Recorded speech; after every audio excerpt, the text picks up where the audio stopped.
অনেক কাজ বাকি আছে, অনেক কাজ বাকি আছে, কাজের বহু বাকি আছে, পথ এখনো যোজন যোজন দূর। আমরা এমন কিছু করে ফেলিনি এখনো যে বাংলার মাটিতে দিন কায়েম হয়ে গেছে, এমন কিছু করিনি আমরা এখনো। আর আমরা এভাবে হেলায় খেলায় যদি সবকিছু পার করতে থাকি, এখন যা আছে 10 বছর পর সেটাও থাকবে না। দেখে নিয়েন, দেখে নিয়েন, এখন যা আছে এভাবেই যদি চলতে থাকি আমরা, আগামী 10 বছর এটাও থাকবে না। তখন আফসোস করতে হবে, আগের 10 বছরই মনে হয় ভালো ছিল। হ্যাঁ, বিগত 10, 20, 30, 40, 50 থেকে যদি এভাবে কাজ করতে পারতাম, হয়তো আজকে আমাকে এই অবস্থা দেখতে হতো না। কথাগুলো অনেকের মনোপুত হবে না আমি জানি, কিন্তু যাদের মনোপুত হবে না তাদের নিয়ে আমার মোটেও মাথা ব্যথা নাই। যেটা আপনাকে সত্য বলে মনে হচ্ছে এবং আল্লাহ আপনার কলবের মধ্যে ইনস্টল করেছেন, কোরআন সুন্নাহর মানদণ্ডে এটা সত্য, এই সত্য বলার সৎ সাহস আপনার থাকা উচিত।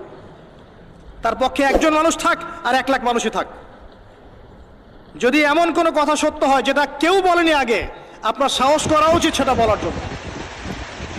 আজকে থেকে 6 বছর আগে বলেছিলাম যে পেপার মানি থাকবে না, বলেছিলাম।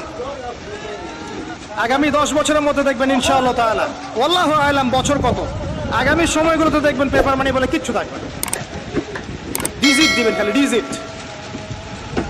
তার চেয়ে ডেঞ্জারাস বিষয় হচ্ছে